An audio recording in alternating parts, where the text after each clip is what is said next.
Hello, children. I will teach you something about the environment.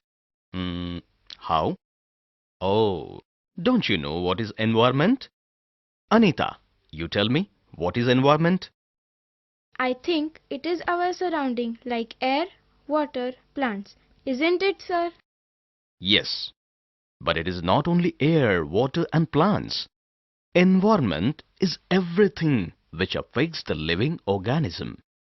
It includes the living and the non-living things in our surroundings. The non-living parts of our environment are land, water, and air. These are our natural resources as well. The living parts are germs, plants, animals and people. These are the parts of our nature. Children, come on, let's go out in the garden to feel our environment.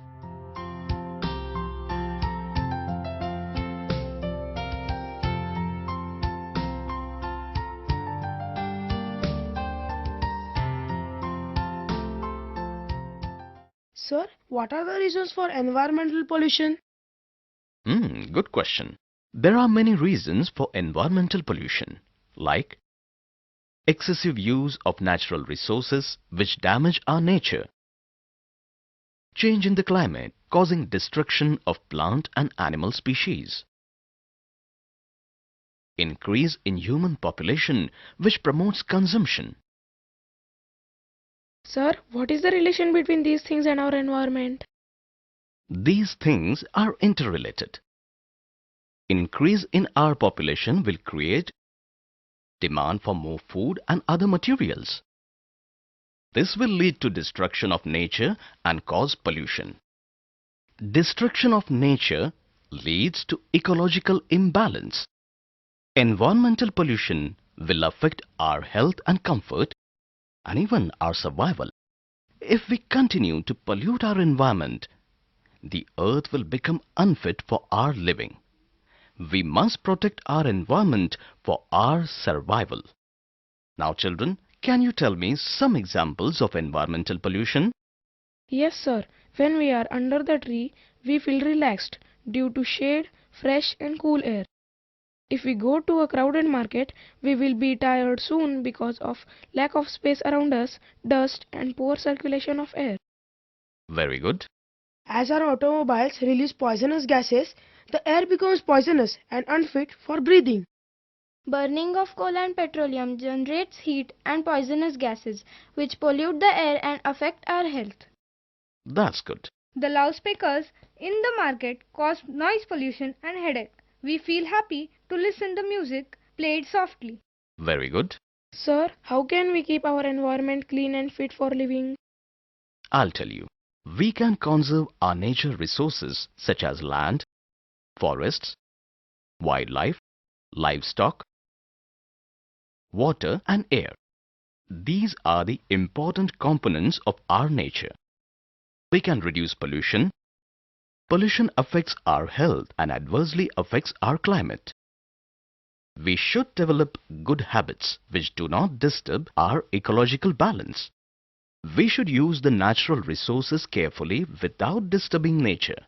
Who should protect our nature? Who else but each one of us? It affects everyone. If nature is disturbed, we will not have water to drink. We will not have clean air to breathe. The earth will become unfit for living. Will it really happen so, sir? Children, it has been happening everywhere again and again.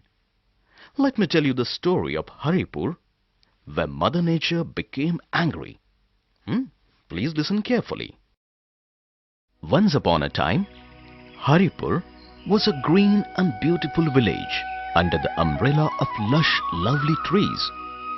There was a carpet of grass, crops stood proud in the fields. Buds bloomed and birds sang. From up in the mountains, soft and tinkling waters danced and ran down to the fields as rivers that never dried. Haripur had plenty of milk, fruits and vegetables.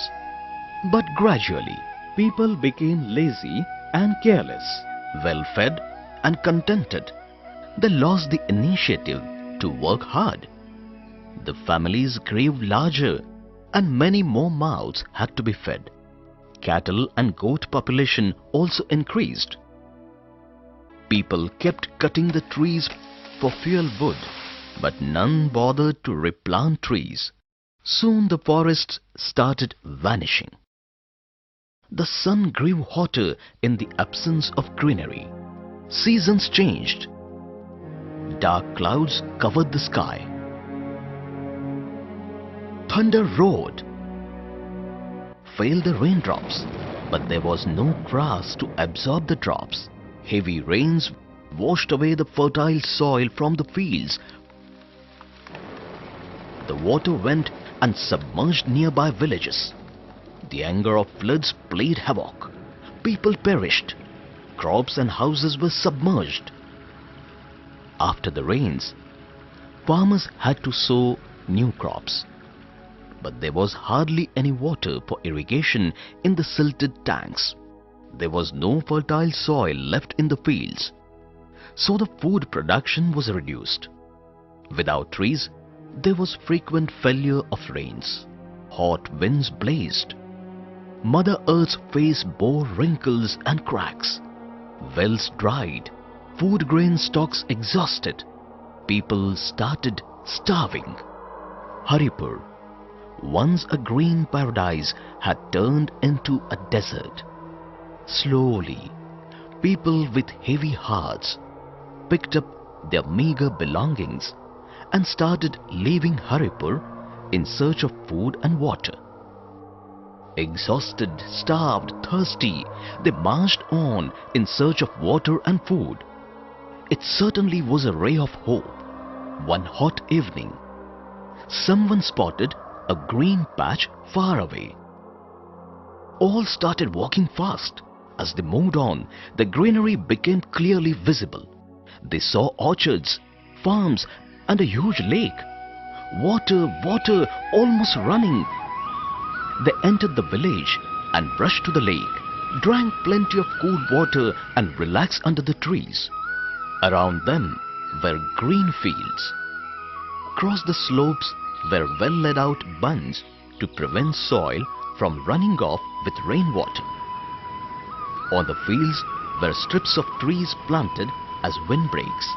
Giant trees had surrounded the village. There were several community biogas plants which provided gas for cooking and lighting to every house. Farmers working in the surrounding fields rushed to see the strangers. Among them was an elderly man, the leader of the village, Gangaram. The people from Haripur narrated their sad story. Each had his own complaint. Gangaram was disturbed and restless. He lay awake at night, deep in thought, wondering why had nature been so cruel to them. Later, as Gangaram fell asleep, he had a dream. He saw a bright spot moving closer, followed by a soft and gentle voice. Gangaram, my son, I am Mother Nature. I have come to greet you with my wealth: earth, water, vegetation, sun, cow and air. Mother Nature continued. Gangaram, your people have preserved my fertile soil cover, which has enabled me to absorb more rains and produce more food, fodder and fuel. You are my pride, child. Your people have carefully protected me. People of Haripur destroyed my wealth and left me sick and helpless. They are your unfortunate brothers and sisters who need your guidance. Gangaram suddenly woke up. It was morning. The wise old leader got ready and went to meet the visitors. Gangaram said, Friends, we were worried when you arrived, but not anymore.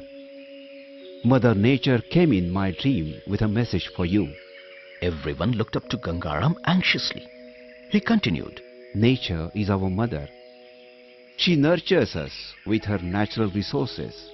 It is our duty to protect her.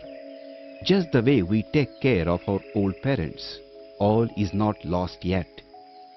Let us plant more trees, build more tanks, produce more food, and get her blessings once again.